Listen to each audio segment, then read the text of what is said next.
চ্যানেলে স্বাগত। আজকে আমরা গ্রুপ 14 নিয়ে আলোচনা শুরু করব। আগের ক্লাসে গ্রুপ 13 শেষ অংশ আমরা আলোচনা করেছি। গ্রুপ 14তে যে মৌলগুলো আছে carbon, silicon, germanium, tin, lead ভীষণ ইম্পর্ট্যান্ট একটা গ্রুপ। যে পরিবারটাকে কার্বন পরিবার বলা হয়, যে গ্রুপটাকে গ্রুপ 14 বলা হয়। এই গ্রুপের বিভিন্ন মৌলগুলোর ভৌত ধর্ম নিয়ে আজকে আমরা প্রথম ক্লাস শুরু করব। প্রথমে এদের একটু ইন্ট্রোডাকশন নিয়ে নিই। নামগুলোর যদি বলা হয়, গ্রুপ 14তে যারা আছে carbon, silicon, germanium, tin, lead, এই সমস্ত পরিবারের যে সদস্যগুলো আছে তাদের সাধারণ ইলেকট্রন বিন্যাস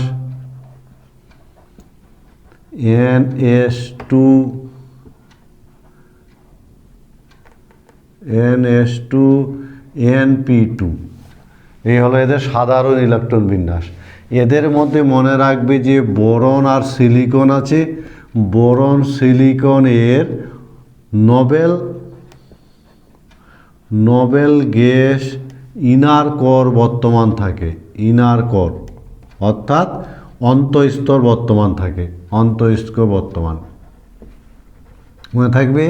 প্রথম দুটো সদস্যর আমরা যদি ইলেকট্রন বিন্যাস দেখি, যেমন বোরন 1s2 2s2 2p1, তাই কি না? বোরনের পরমাণু ক্রমাঙ্ক 5। তাহলে এই যে দেখো, এটা হলো হিলিয়াম, তার সাথে বহিস্থ কক্ষের ইলেকট্রন বিন্যাসটা আছে। এটাকে ইনার কোর বলা হয়।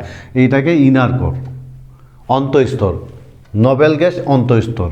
আমরা যদি সিলিকনের ক্ষেত্রে দেখি, তাহলে সিলিকনের ক্ষেত্রেও দেখতে পাবো 14 1s2 2s2 2p6 3s2 3p2।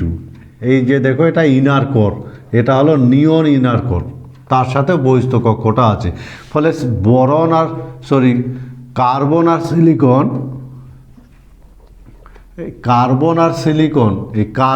আর সিলিকন এদের কিন্তু কি আছে, এই কার্বন আর সিলিকন এদের নোবেল গ্যাস ইনার কোর বর্তমান আছে।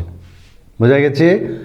অন্যদিকে যদি আমরা দেখি, এই জার্মেনিয়াম আর টিন এদের নোবেল গ্যাস ইনার কোরের সাথে নোবেল গ্যাস যে ইনার কোর আছে, সেই ইনার কোরের সাথে 10টি ডি ইলেকট্রন বর্তমান, 10টা ডি আছে।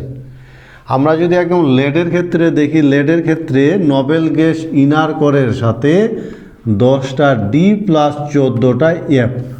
এই হলো এদের ইলেকট্রন বিন্যাসের বৈশিষ্ট্য। ইলেকট্রন বিন্যাস গ্রুপ 14 যে মৌলগুলো বর্তমান, তাদের ইলেকট্রন বিন্যাসের একটা বৈশিষ্ট্য নিশ্চয় বোঝা গেছে। এদের সাধারণ ইলেকট্রন বিন্যাস হলো NS2 NP2। এই মৌলগুলো ইলেকট্রন বিন্যাসের কোরগুলো যদি আমরা দেখি, বাউন্ডারিগুলো দেখি, তাহলে আমরা দেখব প্রত্যেকটার ক্ষেত্রে কি আছে। প্রথম দুটোর ক্ষেত্রে বহিস্থ কক্ষের ঠিক ভিতরে নোবেল গ্যাস ইনার কোর বর্তমান, যেমন এটার হিলিয়াম ইনার কোর আছে, এটা নিয়ন। পরবর্তীগুলোর যদি আমরা দেখি, তাহলে এই দুটো জার্মেনিয়াম এবং টিনের ক্ষেত্রে নোবেল গ্যাস ইনার কোরের সাথে 10টা করে ডি ইলেকট্রন বর্তমান আছে। তারপরে যদি আমরা লেডের ক্ষেত্রে দেখি, তাহলে দেখব ইনার কোরের সাথে 10টা ডি আছে, 14টা এফ আছে। এইভাবে ইলেকট্রন বিন্যাসের সাজানো আছে। বোঝা গেছে? আমরা এবার গ্রুপ 14 যে পরিবারটা আছে, সেই গ্রুপ 14 পরিবারের প্রাকৃতিক উৎস দেখব। প্রকৃতির মধ্যে এদেরকে কিভাবে পাওয়া যায়। বিভিন্ন উৎস থেকে এদের পাওয়া গেলেও কিছু কিছু, যেমন জার্মেনিয়াম আছে, এটা একদম বিরল মৌল, প্রায় প্রকৃতির মধ্যে একে পাওয়া যায় না। কিছু কিছু আকরিক আছে যাদের মধ্যে টিন, লেড পাওয়া যায়। তো বিভিন্ন উৎস যদি বলি, প্রাকৃতিক উৎস,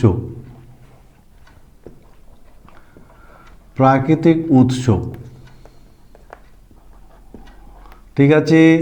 যেমন কার্বনের কথা যদি বলি, কার্বন মুক্ত অবস্থায়, কার্বনের উৎস তো আমরা জানি ভীষণ ইম্পর্টেন্ট একটা মৌল। লক্ষ লক্ষ কোটি কোটি জৈব যৌগ আমরা তৈরি করি কার্বন থেকে। প্রকৃতির মধ্যে কার্বনকে কিভাবে পাওয়া যায়? একে মুক্ত অবস্থাতেও পাওয়া যায়, যৌগ অবস্থাতেও পাওয়া যায়, তাই কি না বলো? তো মুক্ত অবস্থায় কোথায় পাওয়া যায়? মুক্ত অবস্থায় কয়লা, হীরক, গ্রাফাইট হিসাবে পাওয়া যায়। গ্রাফাইট হিসাবে আমরা পাই। অন্যদিকে যুক্ত অবস্থায় প্রাণী, উদ্ভিদ ও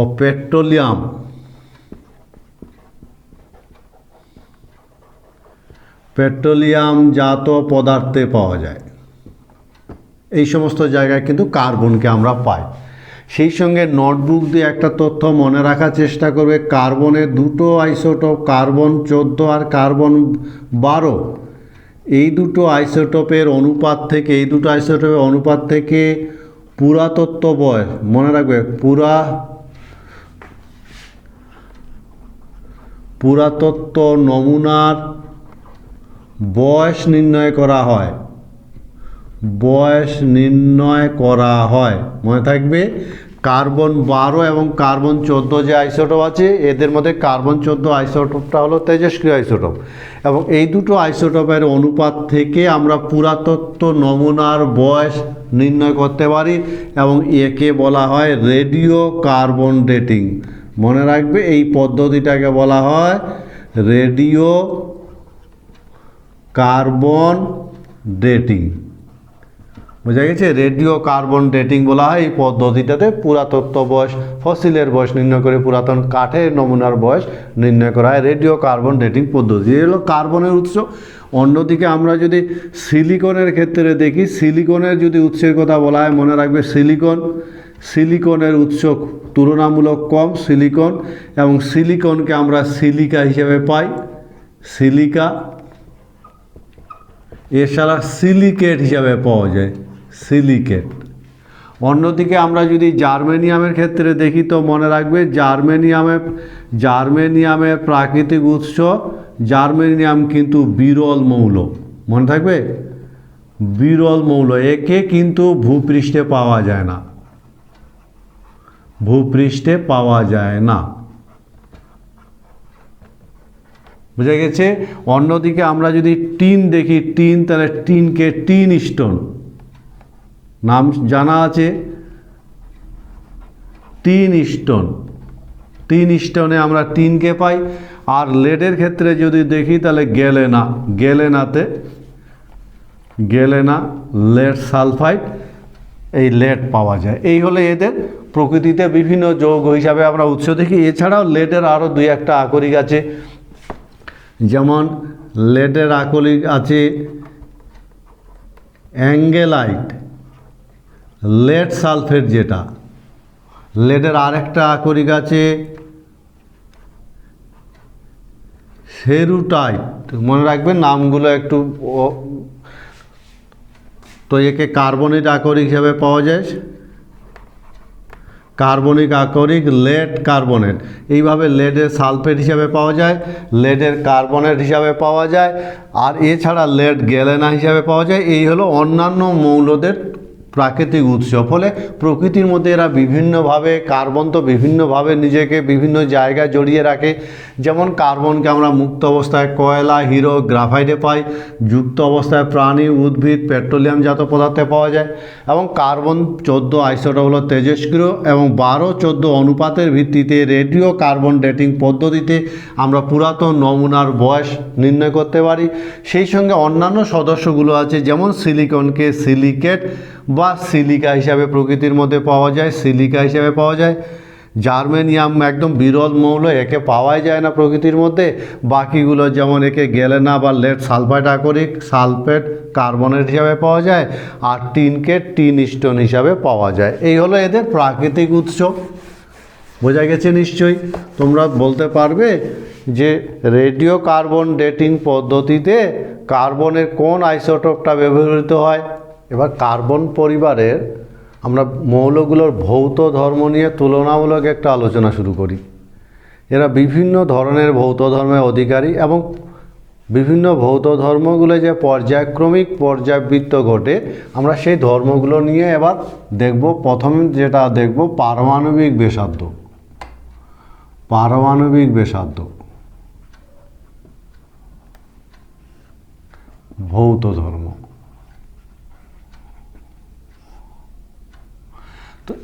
গ্রুপ 14 মৌলগুলোর পারমাণবিক ব্যাসার্ধ গ্রুপ 13 লেখা আছে, গ্রুপ 13 সাথে তুলনা করে আলোচনা করব আর নিজেদের মধ্যে আলোচনা করব। তো প্রথম তথ্য যেটা মনে রাখবে, গ্রুপ 13 অপেক্ষা পারমাণবিক ব্যাসার্ধ কম। গ্রুপ 14 মৌলগুলোর গ্রুপ 13 অপেক্ষা পারমাণবিক ব্যাসার্ধ কম। কারণ কি বলতো? কারণ কক্ষ সংখ্যা একই, কক্ষ সংখ্যা একই থাকে, সেই সঙ্গে কেন্দ্রে চার্জ বৃদ্ধি পায়, ফলে বহিস্থ ইলেকট্রন প্রতি কেন্দ্রের চার্জ বৃদ্ধি পায়, কেন্দ্রের আকর্ষণ বৃদ্ধি পায়। তাই পাবে কিনা বলো? আকর্ষণ বৃদ্ধি পায়।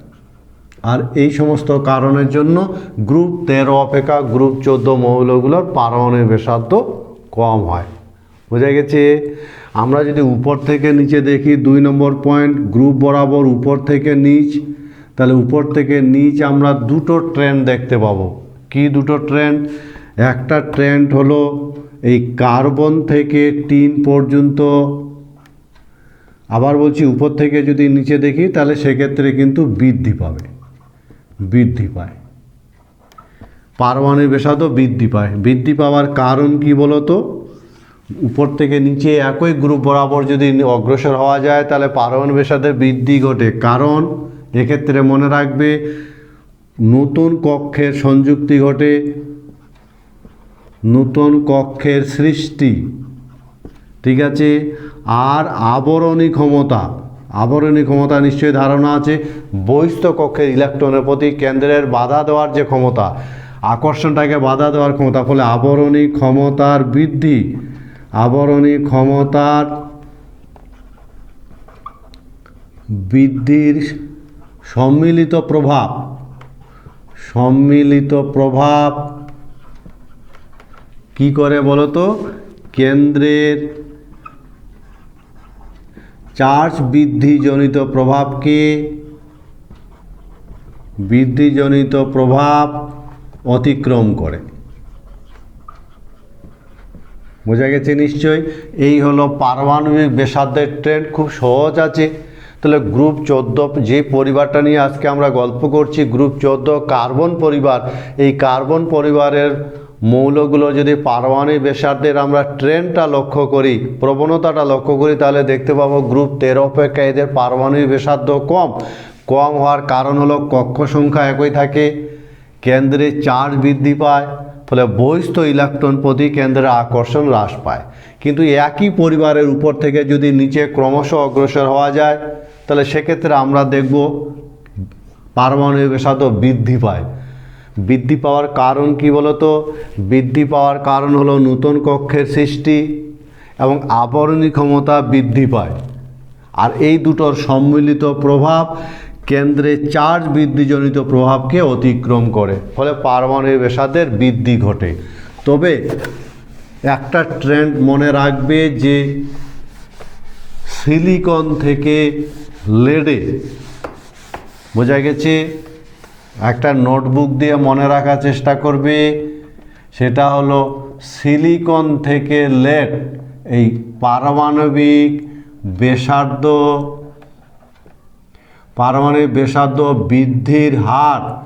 বৃদ্ধির হার কম।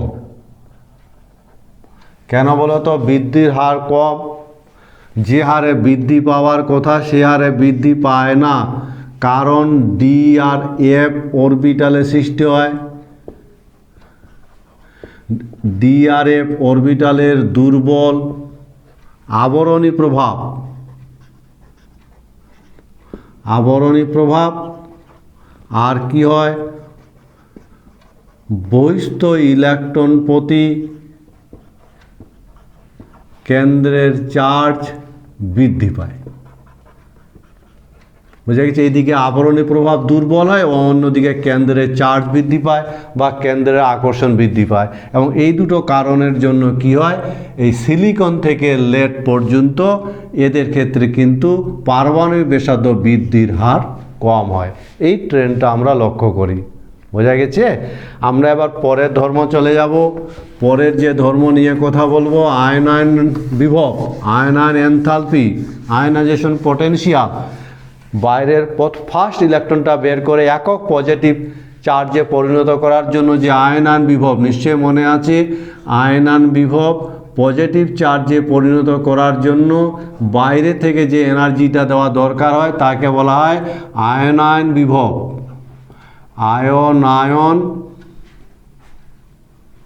আয়নায়ন বিভব,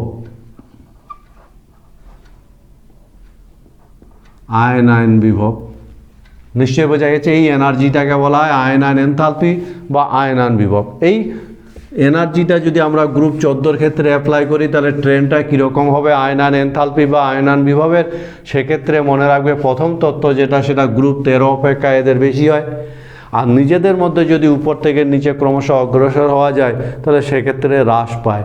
কিন্তু টিনের তুলনায় লেডের আবার আয়নায়ন এনথালপির মান বেশি হয়। এই ট্রেন্ডটাও আমরা এখানে লক্ষ্য করি। ফলে এটাকে আমরা মনে রাখার চেষ্টা করব। তাহলে প্রথম তথ্য আমরা মনে রাখব, গ্রুপ 13 অপেক্ষা গ্রুপ 14 আয়নায়ন বিভব, আয়নায়ন বিভবকে আইপি বলা হয়। আয়নায়ন বিভব বেশি, মনে থাকবে, আয়নায়ন বিভব কিন্তু বেশি। কেন? কারণ হিসাবে বলতে হলে গ্রুপ 13 অপেক্ষা গ্রুপ 14 মৌলগুলোর ফার্স্ট আইপি বলো আর সেকেন্ড আইপি বলো বেশি হয়।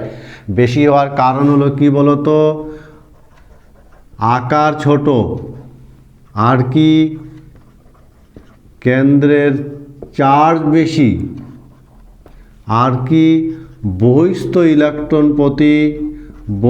ইলেকট্রন প্রতি কেন্দ্রের আকর্ষণ বেশি। আর কেন্দ্রের আকর্ষণ যত বেশি হবে ইলেকট্রন নির্গমনে তত বেশি শক্তি দরকার হবে।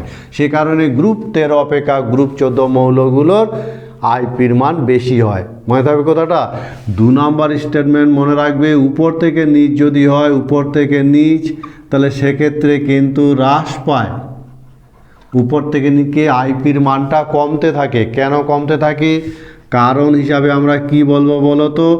কারণ হিসাবে মনে রাখবে আকার বৃদ্ধি পায়, আকারের বৃদ্ধি ঘটে, আর কি হয়, আবরণী ক্ষমতা হ্রাস পায়, আবরণী ক্ষমতা হ্রাস পায়।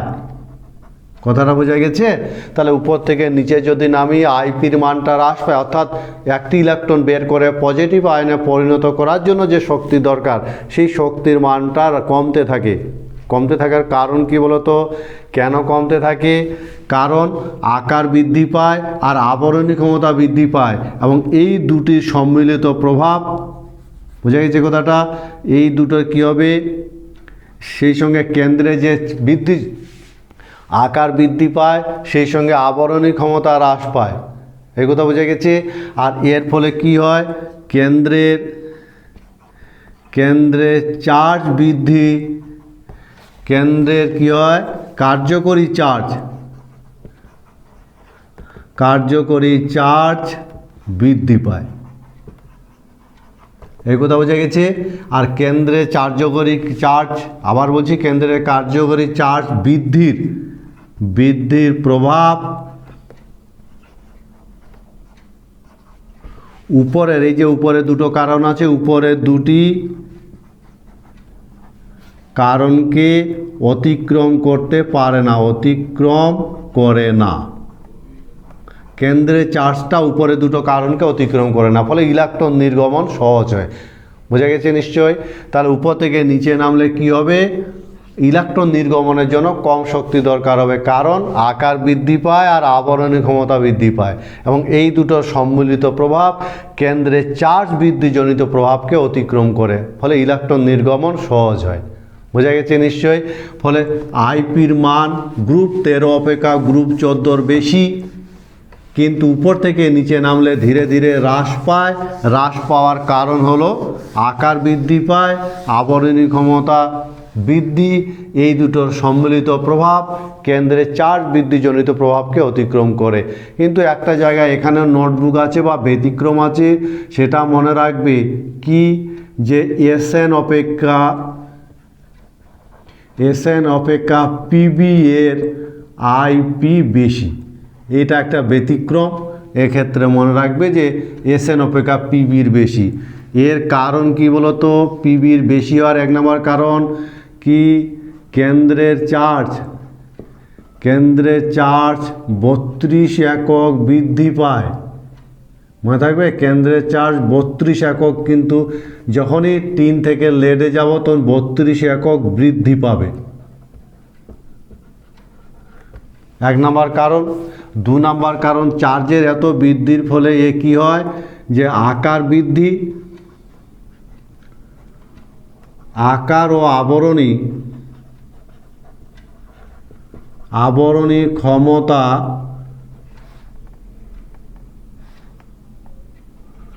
ক্ষমতা বৃদ্ধি,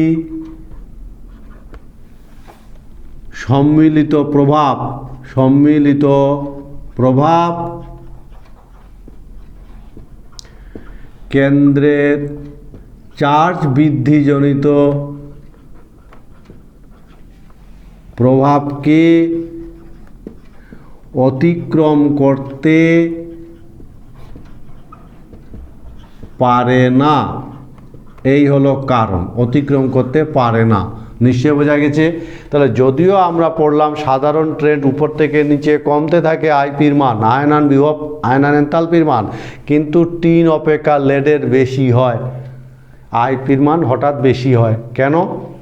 কারণ যখনই টিন থেকে লেডে পৌঁছাবো কেন্দ্রের চার্জ 32 একক বৃদ্ধি পায়, ফলে আকারের বৃদ্ধি এবং আবরণী ক্ষমতা বৃদ্ধির যে সম্মিলিত যে প্রভাব, সেই সম্মিলিত প্রভাবটা কিন্তু কেন্দ্রের চার্জ বৃদ্ধিজনিত প্রভাবকে অতিক্রম করতে পারে না। ফলে ইলেকট্রন নির্গমনে অধিক শক্তি দরকার হয় বলে আইপির মান টিন অপেক্ষা লেডের ক্ষেত্রে কিন্তু বেশি হয়। বোঝা গেছে? তোমরা বলতে পারবে যে গ্রুপ 13তে যে বোরন আছে এবং গ্রুপ 14তে কার্বন আছে, কোনটা সাইজে ছোট? ধাতব ধর্ম বা ইলেকট্রোপজিটিভ ধর্ম,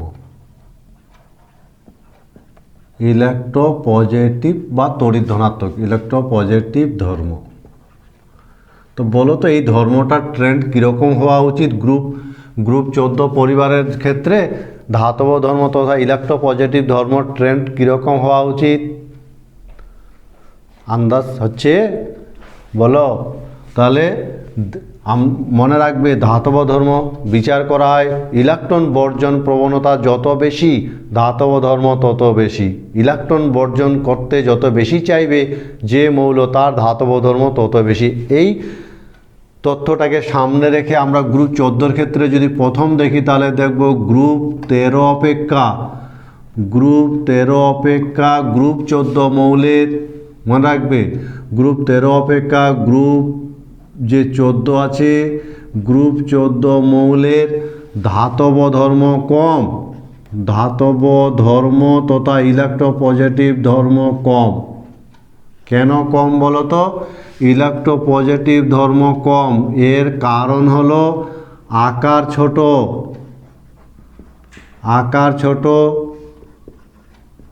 আর কি বলো, কেন্দ্রের চার্জ বেশি, ফলে বহিস্থ ইলেকট্রন প্রতি কেন্দ্রের আকর্ষণ বেশি। আর আকর্ষণ বেশি হলে কি হবে বলো তো? আকর্ষণ বেশি হলে ইলেকট্রন বর্জন প্রবণতা কম। এ কারণে গ্রুপ 13 অপেক্ষা গ্রুপ 14 মৌলগুলোর ধাতব ধর্ম কম। মনে থাকবে কথাটা, ধাতব ধর্ম তথা ইলেকট্রোপজিটিভ ধর্ম কম, কারণ আকার ছোট, কেন্দ্রে চার্জ বেশি, বহিস্থ ইলেকট্রন প্রতি কেন্দ্রের আকর্ষণ বেশি, ফলে ইলেকট্রন বর্জন প্রবণতা কম। কিন্তু আমরা যদি উপর থেকে নিচে দেখি তাহলে কী হবে ট্রেন্ডটা বলো তো? গ্রুপ 14 মৌলগুলোর ক্ষেত্রে যদি আমরা উপর থেকে নিচে দেখি, 2 নম্বর স্টেটমেন্ট মনে রাখবে, গ্রুপ বরাবর উপর থেকে নিচ, তাহলে সেক্ষেত্রে কিন্তু কি হবে, ধাতব ধর্ম বৃদ্ধি পাবে। ধাতব ধর্ম বৃদ্ধি পায়। বৃদ্ধি পাওয়ার কারণ কি বলতো, কেন ধাতব ধর্ম বৃদ্ধি পায়? কারণ হিসাবে আমরা কি বলতে পারবো? কারণ হিসাবে বলতে পারবো আকার বৃদ্ধি পায়, তাই কি না? সেক্ষেত্রে আয়নায়ন এনথালপি হ্রাস পায়, ইলেকট্রন বর্জন প্রবণতা বৃদ্ধি পায়, প্রবণতা বৃদ্ধি পায়। আর ইলেকট্রন বর্জন প্রবণতাকেই বলা হয় ধাতব ধর্মের পরিচয়। ফলে উপর থেকে নিচে নামলে কিন্তু ধাতব ধর্ম বাড়তে থাকে, কারণ আকার বাড়তে থাকে, আয়নায়ন এনথালপি হ্রাস পায় এবং ইলেকট্রন বর্জন প্রবণতা বৃদ্ধি পায়। বোঝা গেছে? এবং এই পরিবারের সদস্যগুলোর ক্ষেত্রে স্পেসিফিক করে যদি আমরা বলি, তাহলে কার্বন আর সিলিকন অধাতু, জার্মেনিয়াম ধাতুকল্প, আর সেক্ষেত্রে টিন আর লেড, এই দুটো কিন্তু ধাতু। বোঝা গেছে? তাহলে প্রথম দুটো সদস্য অধাতু, মাঝের সদস্য জার্মেনিয়াম ধাতুকল্প, টিন আর লেড হলো ধাতু। এই হলো এদের ধাতব ধর্মের ট্রেন্ড। নিশ্চয়ই বোঝা গেছে গ্রুপ 13 অপেক্ষা গ্রুপ 14 তাহলে ধাতব ধর্ম কম, কিন্তু উপর থেকে নিচে বাড়তে থাকে। প্রথম দুটো সদস্য অধাতু, পরের সদস্যরা ধাতুকল্প, শেষের দুটো সদস্য বিশুদ্ধ ধাতু। আমরা এবার এদের ক্ষেত্রে তড়িৎ ঋণাত্মকতাটা দেখে নেব। তড়িৎ ঋণাত্মকতা, ইলেকট্রোনেগেটিভিটি, তড়িৎ ঋণাত্মকতা, ইলেকট্রোনেগেটিভিটি, এই ভৌত ধর্ম পর্যাবৃত্ত ধর্মটার ট্রেন্ড গ্রুপ 14 ক্ষেত্রে কীরকম হওয়া বাঞ্ছনীয়, কীরকম আন্দাজ করা যায়, এই ট্রেন্ড কীরকম হবে এটার। তো তড়িৎ ঋণাত্মকতা নিশ্চয়ই জানা আছে, সমযোজী বন্ধনে আবদ্ধ ইলেকট্রন জোড়কে নিজের দিকে টেনে নেওয়ার ক্ষমতাকে বলা হয় তড়িৎ ঋণাত্মকতা। তো এই তড়িৎ ঋণাত্মকতা একটা পর্যাবৃত্ত ধর্ম, এবং গ্রুপ 14 মৌলগুলোর ক্ষেত্রে যদি এর তড়িৎ ঋণাত্মকতার ট্রেন্ড আমরা লক্ষ্য করি, তাহলে যে তথ্যগুলো আমরা দেখতে পাবো, প্রথম তথ্য যেটা দেখতে পাবো, গ্রুপ 13 অপেক্ষা গ্রুপ 14 মৌলের কি হবে বলো? গ্রুপ 14 মৌলের তড়িৎ ঋণাত্মকতা বেশি হয়। কারণ কি বলতো? বেশি হওয়ার কারণ কি বলতো? আকার ছোট। তড়িৎ ঋণাত্মকতা যে সমস্ত ফ্যাক্টরের উপর নির্ভর করে, আর কি? কেন্দ্রের চার্জ বেশি, তাই কি না বলো? আর কি? এদের আইপি উচ্চ, আইপিও বেশি। এই সমস্ত কারণের জন্য এদের তড়িৎ ঋণাত্মকতা কিন্তু বেশি হয়।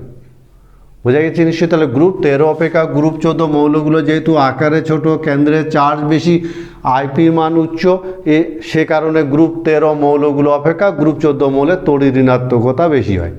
আমরা যদি উপর থেকে নিচে দেখি, 2 নম্বর স্টেপমেন্ট, উপর থেকে নিচ, তাহলে সেক্ষেত্রে কিন্তু কোনো ধারাবাহিক প্রবণতা লক্ষ্য করি না আমরা। সেক্ষেত্রে দেখব অনিয়মিত। মনে থাকবে কথাটা, উপর থেকে নিচে তড়িৎ ঋণাত্মকতার কোনো ধারাবাহিক ট্রেন্ড আমরা লক্ষ্য করি না।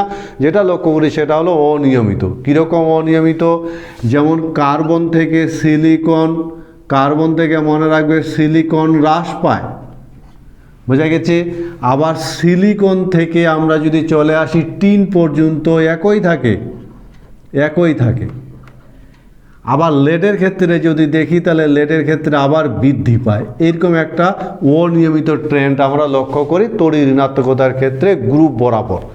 যেমন কার্বনের যদি দেখি পাউলি স্কেলে মান প্রায় 2.5, সিলিকনের ক্ষেত্রে যে দেখি 1.8, এবং টিনের ক্ষেত্রেও 1.8, অথচ লেডের ক্ষেত্রে আবার 1.9, জার্মেনিয়ামের ক্ষেত্রেও 1.8। বোঝা গেছে কথাটা? বলে কার্বনের 2.5, সিলিকনের 1.8, টিনের 1.8, জার্মেনিয়ারও 1.8, কিন্তু লেডের ক্ষেত্রে আবার একটু বেশি হয়ে যায় 1.9। ট্রেন্ডটাকে বোঝাতে চাইছি, এই মানগুলো মনে রাখার কোনো দরকার নেই, ট্রেন্ডটাতে বোঝাতে চাইছি যে কীরকম চেঞ্জ হয়। বোঝা গেছে কথাটা? তোমরা বলতে পারবে যদি আমরা বলি যে এই যে গ্রুপ 14 মৌলগুলোর মধ্যে আইপির মান কোনটির সর্বনিম্ন? গলনাঙ্ক, স্ফুটনাঙ্ক।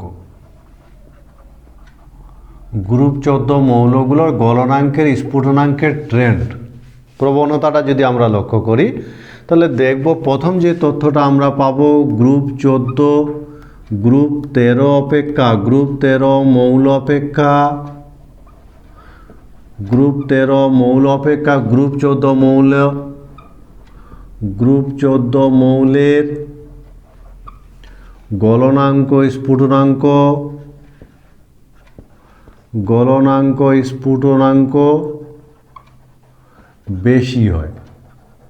বেশি হওয়ার কারণ হিসাবে আমরা বলতে পারি, তাহলে মনে রাখবে গ্রুপ 13 যে মৌলগুলো আছে গ্রুপ 13 মৌল অপেক্ষা গ্রুপ 14 মৌলগুলোর গলনাঙ্ক স্ফুটনাঙ্ক কিন্তু বেশি।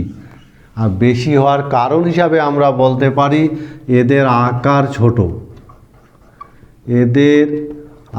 ছোট আর গ্রুপ 13 অপেক্ষা বেশি সংখ্যক ইলেকট্রন বন্ধন গঠনে অংশগ্রহণ করে অংশ নেয়। এই কথাটা বোঝা গেছে। আর কি হয়, ফলে আন্তঃপারমাণবিক আকর্ষণ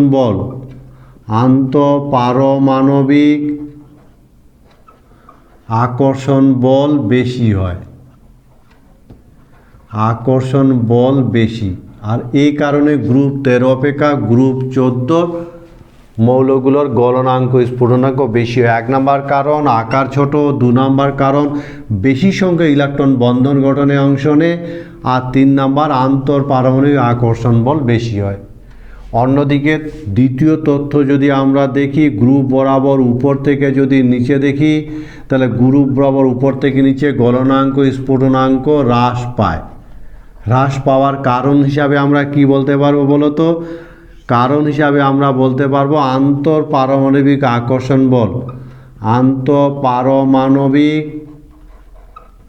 পারমাণবিক আকর্ষণ বল হ্রাস পায় 1 নাম্বার। সেই সঙ্গে মনে রাখবে নিষ্ক্রিয় জড় প্রভাবের জন্য কি হয়? নিষ্ক্রিয় জড় প্রভাবের জন্য NS ইলেকট্রন অলভ্য হয়, অর্থাৎ বন্ধন গঠনে অংশ নেয় না বা নিতে চায় না। ফলে উপর থেকে নিচে নামলে গলনাঙ্ক স্ফুটনাঙ্ক হ্রাস পাওয়ার কারণ হলো আন্তঃপারমাণবিক আকর্ষণ বল হ্রাস পায়। আর নিষ্ক্রিয় জড় প্রভাবের ফলে এস অরবিটালে ইলেকট্রনগুলো বন্ধন গঠনে অংশগ্রহণ করতে চায় না, আর বন্ধন গঠনে অংশগ্রহণ করতে না চাইলে আন্তঃপারমাণবিক আকর্ষণ বলে হ্রাস পাবে। তবে উপর থেকে যদি আমরা ক্রমশ গ্রুপ বরাবর নিচে নামি তাহলে টিন এবং লেডের ক্ষেত্রে আমরা কিন্তু ব্যতিক্রম দেখি। ফলে এক্ষেত্রে কিন্তু ব্যতিক্রম মনে রাখবে, ব্যতিক্রমের মতন করে একটা তথ্য মনে রাখার চেষ্টা করবে। সেটা হলো যে লেড এর গলনাঙ্ক 3 অপেক্ষা কিন্তু বেশি। এখানে একটা ব্যতিক্রম ট্রেন্ড আমরা লক্ষ্য করি টিন আর লেডের ক্ষেত্রে। এই হলো গলনাঙ্ক স্ফুটনাঙ্কের ট্রেন্ড। অসুবিধা হচ্ছে না তো বুঝতে? সহজ আছে। ট্রেন্ডগুলো আমি কারণসহ ছোট কারণসহ বলে দেওয়ার চেষ্টা করছি, তোমরা মনে রাখার চেষ্টা করবে অথবা খাতা তৈরি করবে এবং খাতা তৈরি করে ভিডিওটাকে পজ করে খাতা নোট তৈরি করতে পারো, পয়েন্টগুলো লিখে নিতে পারো। আমরা পরের ধর্ম যদি দেখি গলনাঙ্ক স্ফুটনাঙ্কের পর ক্যাটিনেশন ধর্ম ট্রেন্ডটা এদের ঠিক কীরকম হবে? ক্যাটিনেশন ধর্ম,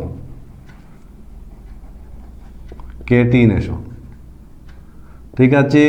তো ক্যাটিনেশনের ক্ষেত্রে যদি আমরা দেখি তাহলে আমরা এদের ক্ষেত্রে দেখব প্রথম যে তথ্যটা মনে রাখার চেষ্টা করবে এই সদস্যর সর্বশেষ লেড ক্যাটিনেশন ধর্ম দেখায় না। ক্যাটিনেশন ধর্ম দেখায় না, মনে থাকবে, দেখায় না। এবং ক্যাটিনেশন ধর্মের যদি আমরা ক্রমটা দেখি, ক্যাটিনেশন ধর্ম দেখাবার ক্রম, তাহলে কার্বনের অনেক বেশি, তার তুলনায় জার্মেনিয়াম টিনের প্রায় সেম। এই ট্রেন্ডটা আমরা লক্ষ্য করি, বোঝা গেছে। এবার এই যে ক্রমটা যদি আমরা ব্যাখ্যা করার চেষ্টা করি তাহলে আমরা এইভাবে ব্যাখ্যা করতে পারি, যেমন কার্বনের আকার ছোট আর সেই সঙ্গে কার্বন কার্বন বন্ধন বিয়োজন শক্তি উচ্চ। এই সমস্ত কারণের জন্য কি হয়, তাহলে কার্বনের আকার ছোট, বন্ধন বিয়োজন শক্তি উচ্চ, এবং এই কারণে কার্বনের ক্যাটিনেশন ধর্ম সিলিকন বা পরবর্তী মৌলগুলোর তুলনায় অনেক অনেক বেশি। এবার আমরা যদি ধীরে ধীরে উপর থেকে নিচে নামি, তাহলে যে ট্রেনটা দেখব উপর থেকে যদি নিচে নামি, তাহলে সেক্ষেত্রে ক্যাটিনেশন ধর্ম হ্রাস পায়। হ্রাস পাওয়ার কারণ কি বলতো? কারণ হিসাবে আমরা কি বলতে পারি? কারণ সেক্ষেত্রে কী হবে, বন্ধন বিয়োজন শক্তি হ্রাস পাবে। বোঝা গেছে কথাটা?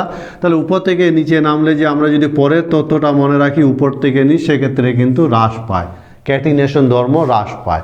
হ্রাস পাওয়ার কারণ বন্ধন বিয়োজন শক্তিও হ্রাস পায়, এবং বন্ধন বিয়োজন শক্তি যত হ্রাস পাবে ক্যাটিনেশন ধর্ম তত হ্রাস পাবে। এইভাবে আমরা ক্যাটিনেশন ধর্মটা ব্যাখ্যা করতে পারি। তাহলে মনে রাখবে ক্যাটিনেশন ধর্ম কার্বনের অনেক অনেক বেশি, কারণ আকার ছোট এবং বন্ধন বিয়োজন শক্তি উচ্চ।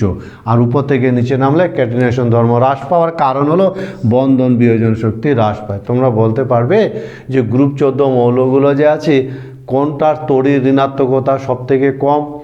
জারণ অবস্থা।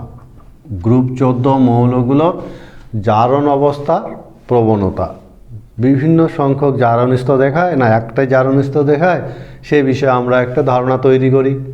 তো মনে রাখ, গ্রুপ 14 মৌলগুলোর জারণ সংখ্যা সংক্রান্ত যে বিভিন্ন তথ্যগুলো, প্রথম তথ্য হলো যে প্রথম দুটো সদস্য কি, কার্বন আর সিলিকন +4 জারণ অবস্থা প্রদর্শন করে। এটা হলো প্রথম তথ্য, মনে থাকবে। প্রথম দুটো সদস্য কি করে, +4 জারণ স্তর প্রদর্শন করে। বাকি যে সদস্যগুলো আছে, পরবর্তী সদস্যগুলো জার্মেনিয়াম থেকে, মনে রাখবে জার্মেনিয়াম থেকে লেড, এরা কিন্তু +4+2 জারণ অবস্থা প্রদর্শন করে।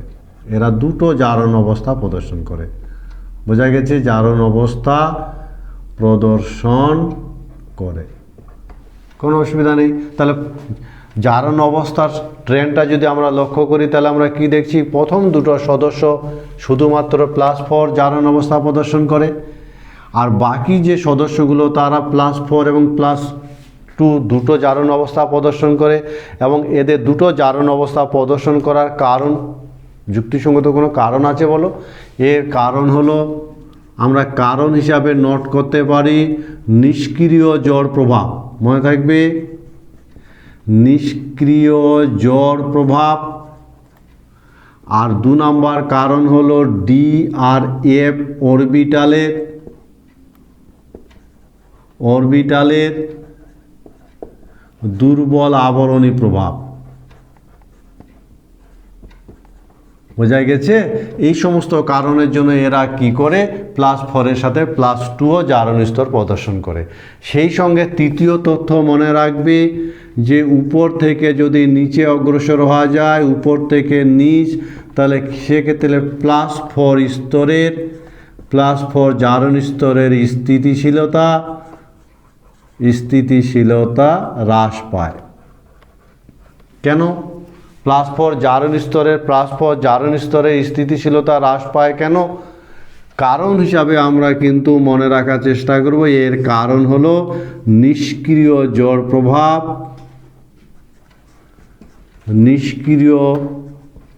জড় প্রভাব বৃদ্ধি পায়। বোঝা গেছে? আর NS ইলেকট্রনগুলি বন্ধন গঠনে অংশ নেয় না, বন্ধন গঠনে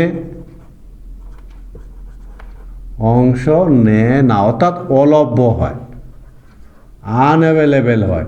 এই কথা বোঝা গেছে?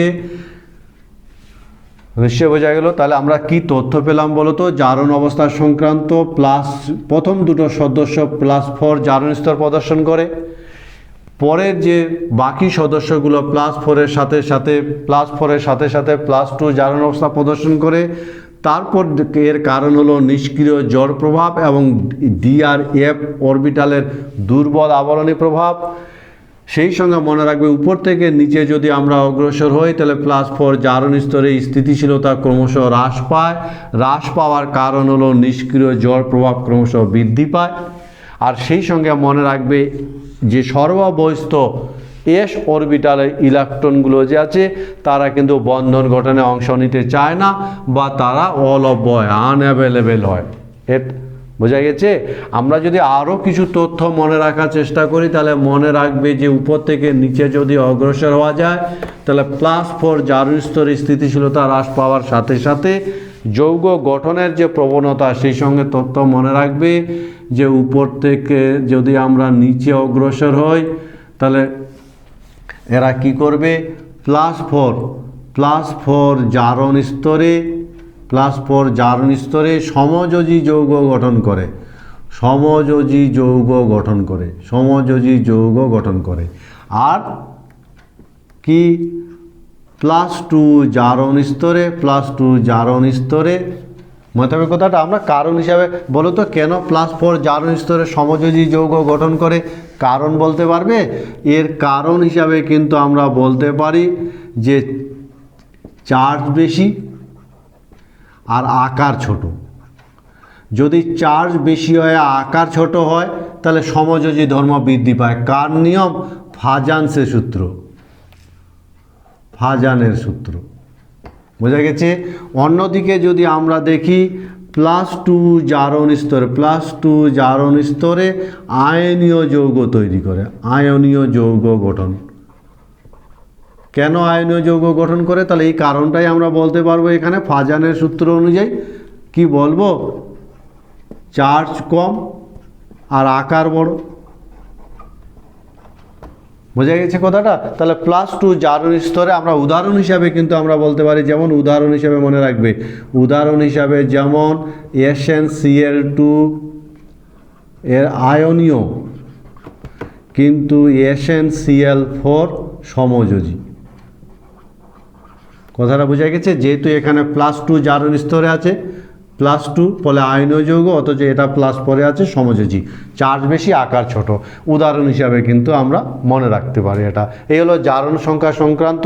আমরা আরেকটা তথ্য মনে রাখার চেষ্টা করবে যে এই যে জারণ সংখ্যার ক্ষেত্রে আমরা দেখছি, নিশ্চয় বোঝা গেছে এটা আয়নীয়, এটা সমযোজী যৌগ।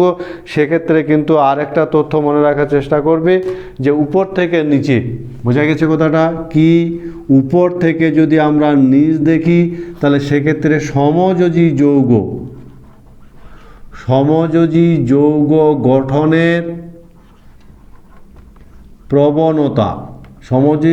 গঠনের প্রবণতা হ্রাস পায়। আর আয়নীয় যৌগ গঠনের প্রবণতা বৃদ্ধি পায়। এই ট্রেন্ডটা আমরা লক্ষ্য করি। আর এই হলো জারণ অবস্থা সংক্রান্ত বিভিন্ন তথ্য। বোঝা গেছে? তাহলে এরা মূলত +4 জারণ অবস্থা দেখালেও উপর থেকে নিচে কিন্তু +4 জারণ স্তরে স্থিতিশীলতা হ্রাস পায় নিষ্ক্রিয় জড় প্রভাবের জন্য। আর সেই সঙ্গে মনে রাখবে উপর থেকে নিচে এদের সমযোজী যৌগ গঠন এবং আয়নীয় যৌগ গঠনের প্রবণতার পার্থক্য আছে, এবং এরা +4 এর সাথে সাথে +2 জারণ অবস্থাও কিন্তু প্রদর্শন করে। এবার আমরা পরের ধর্ম দেখব বহু বন্ধন গঠনের ট্রেন্ডটা ঠিক কীরকম। বোঝা গেছে? একাধিক বন্ধন, ডাবল বন্ড, ট্রিপল বন্ড গঠনের এদের সম্ভাবনা কতটা সেই বিষয়টা আমরা দেখব। প্রথম তথ্য যদি আমরা দেখি তাহলে দেখব কার্বন কি করে বলতো। এই কার্বন অক্সিজেন নাইট্রোজেনের সঙ্গে বহু বন্ধন গঠন কেন বলো তো? বহু বন্ধন গঠন করার কারণ কি? কারণ এদের যে 2p অরবিটাল আছে, 2p অরবিটাল আকারে প্রায় একই, এই কথা বোঝা গেছে?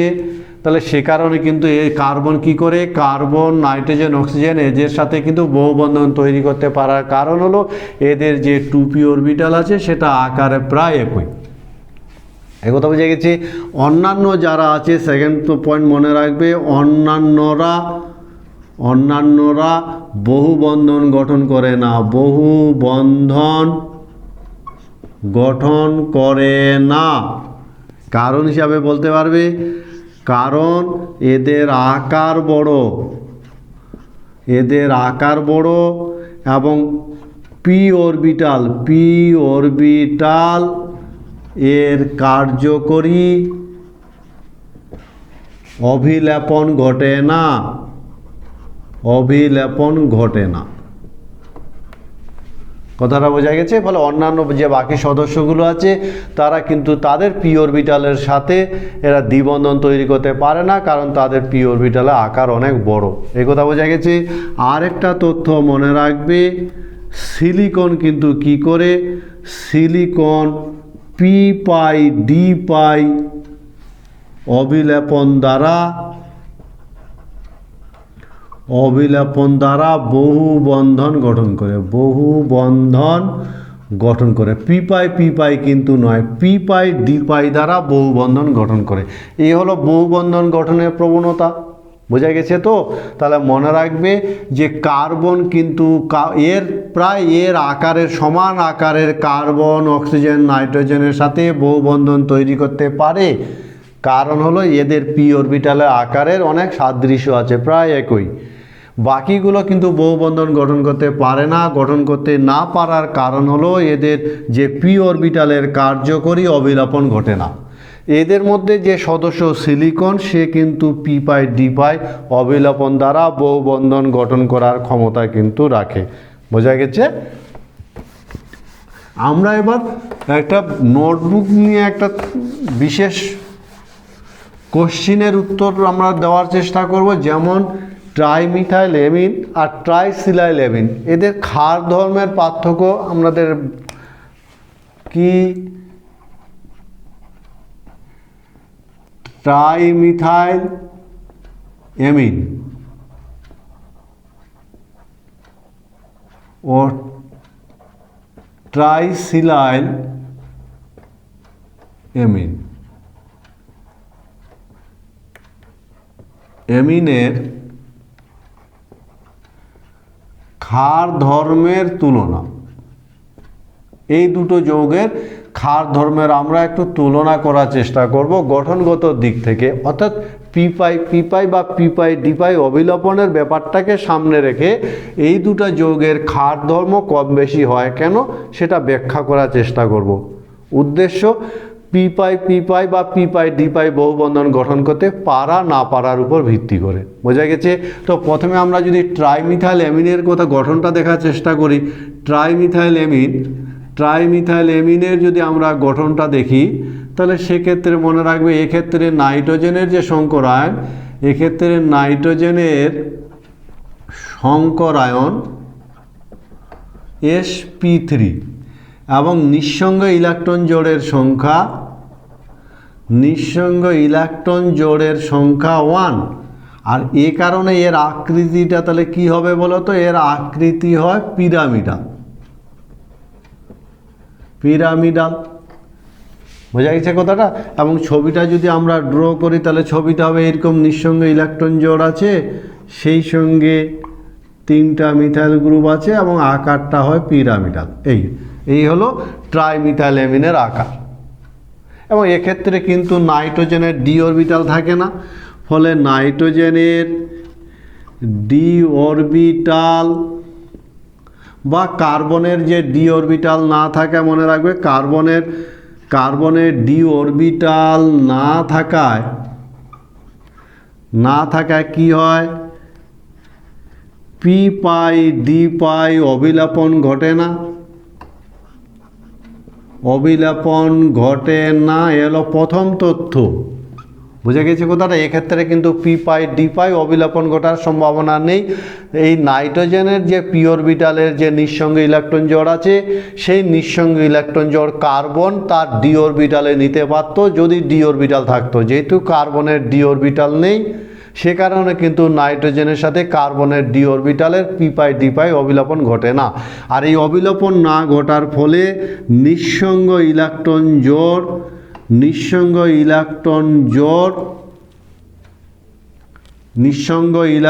জোড় সহজলভ্য হয় এবং কি হয়? ক্ষার ধর্ম বৃদ্ধি পায়, ফলে ক্ষার ধর্ম বৃদ্ধি পায়, ফলে ট্রাইমিথাইল অ্যামিনের কিন্তু ক্ষার ধর্ম যথেষ্ট বেশি। বোঝাতে পারলাম কথাটা? আরেকবার বোঝাবার চেষ্টা করছি। দেখো, ট্রাইমিথাইল অ্যামিনের যদি আমরা গঠনগত দিক দিয়ে এবং পি পাই ডি পাই অবিলেপনের দৃষ্টিকোণ থেকে বক্তব্য রাখার চেষ্টা করি, তাহলে দেখব নাইট্রোজেন পরমাণু সংকরান sp3, নিঃসঙ্গে ইলেকট্রন জোড়ের সংখ্যা 1 এবং এর গঠন হলো পিরামিডাল। এই কথা বোঝা গেছে? এবার আমরা দেখছি যে যেহেতু কার্বনের ডি অরবিটাল থাকে না, সে কারণে নাইট্রোজেনে এই নিঃসঙ্গে ইলেকট্রন জোড় যে পি অরবিটালে আছে, সেই পি অরবিটালের সাথে কার্বনের ডি অরবিটাল যদি থাকতো তাহলে পি পাই ডি পাই অবিলোপনের একটা সম্ভাবনা থাকতো। যেহেতু ডি অরবিটাল কার্বনের নেই, ফলে পি পাই ডি পাই অবিলোপন ঘটে না, এর ফলে নিঃসঙ্গে ইলেকট্রন জোড় অ্যাভেলেবেল, সহজলভ্য হয় এবং এ কারণে নিঃসঙ্গে ইলেকট্রন জোড় সাহায্যে ক্ষার ধর্ম বৃদ্ধি পায়। অন্যদিকে আমরা যদি ট্রাইসিলাইল অ্যামিনের ক্ষেত্রে গঠনটা দেখি, তাহলে সেক্ষেত্রে কিন্তু আমরা দেখব ট্রাইসিলাইল অ্যামিনের ক্ষেত্রে সংকরায়ন কিন্তু হয় sp2। বোঝা গেছে? ট্রাইসিলাইল অ্যামিন, এই ট্রাইসিলাইল অ্যামিনের ক্ষেত্রে যদি আমরা সংকরায়নের কথা বলি, সংকরায়ন, তাহলে সেক্ষেত্রে sp2 এবং এক্ষেত্রে নিঃসঙ্গ ইলেকট্রন জোড় থাকে না এবং আকৃতি, যৌগটার আকৃতি যে হয় ত্রিকোণীয় সমতলীয় হয়, সমতলীয়। এই হলো যৌগটার গঠন। এবং যৌগটার যদি আমরা স্ট্রাকচারটা দেখার চেষ্টা করি, তাহলে সেই স্ট্রাকচারটা এরকম, যেমন SiH3, এই হলো এদের গঠনটা। এই পর্যন্ত এই কথা বোঝা গেছে। এক্ষেত্রে মনে রাখবে কি, এক্ষেত্রে সিলিকনের ডি অরবিটাল বর্তমান। বুঝে গেছে কথাটা? আর এর ফলে নাইট্রোজেনের পি অরবিটালের নিঃসঙ্গ ইলেকট্রন জোড় সিলিকনের ডি অরবিটালের সাথে, মনে থাকবে, নিঃসঙ্গ ইলেকট্রন জোড় সিলিকনের ডি অরবিটালের সাথে পি পাই ডি পাই বহুবন্ধন গঠন করবে, পি পাই ডি পাই বহুবন্ধন গঠন করবে। এই বন্ধনটা হলো পি পাই ডি পাই বন্ধন। বোঝা গেছে? তাহলে কি হবে বলো তো? কি হবে? নাইট্রোজেন এর পি অরবিটালের সঙ্গে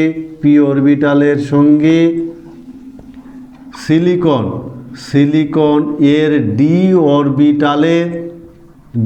অরবিটালের কি হয়? পি পাই ডি পাই অবিলেপন ঘটে, অবিলেপনে বহুবন্ধনের সৃষ্টি হয়। আর এর ফলে কি হয় বলো তো? নাইট্রোজেনের যে নিঃসঙ্গ ইলেকট্রন জোড়, ফলে নিঃসঙ্গ ইলেকট্রন জোড় অলভ্য হয়, মনে রাখবে ভালো, আনঅ্যাভেলেবেল, অলভ্য হয়, ক্ষার ধর্ম হ্রাস পায়। এই কথাটা বোঝা গেছে? এক্ষেত্রে নাইট্রোজেনের নিঃসঙ্গ ইলেকট্রন জোড় আর অ্যাভেলেবেল নেই। নাইট্রোজেনের নিঃসঙ্গ ইলেকট্রন জোড় সিলিকনের ডি অরবিটালের সাথে পি পাই ডি পাই বন্ধন গঠনে ব্যবহৃত হয়ে গেছে এবং বহুবন্ধন তৈরি করেছে। এর ফলে এর আনঅ্যাভেলেবেল হয়, অলভ্য হয়, আর এর ফলে আমরা কিন্তু এই নিঃসঙ্গ ইলেকট্রন জোড় আর দান করতে পারে না বলে এর ক্ষার ধর্ম কম হয়। এইভাবে আমরা ট্রাইমিথাইল অ্যামিন এবং ট্রাইসিলাইল অ্যামিনের যদি ক্ষার ধর্ম তুলনা করি, তাহলে ট্রাইমিথাইল অ্যামিনের ক্ষার ধর্ম ট্রাইসিলাইল অ্যামিনের ক্ষার ধর্ম অপেক্ষা কিন্তু অনেক বেশি। বোঝা গেছে? আর এইভাবে একজন পি পাই বহুবন্ধন গঠন করতে পারে, অন্যজন পি পাই ডি পাই বহুবন্ধন গঠন করে।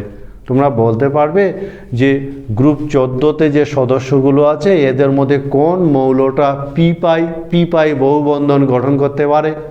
আর এই হলো আজকের আলোচনা। বোঝা গেছে তো? যদি ক্লাসটা ভালো লাগে তাহলে বন্ধুদের মধ্যে শেয়ার করবে, চ্যানেলটাকে সাবস্ক্রাইব করতে বলবে। পরের ক্লাসে আমরা গ্রুপ 14 যে পরিবারের সদস্যগুলো আছে তাদের রাসায়নিক ধর্ম নিয়ে হাজির হব। আজকে এই পর্যন্তই।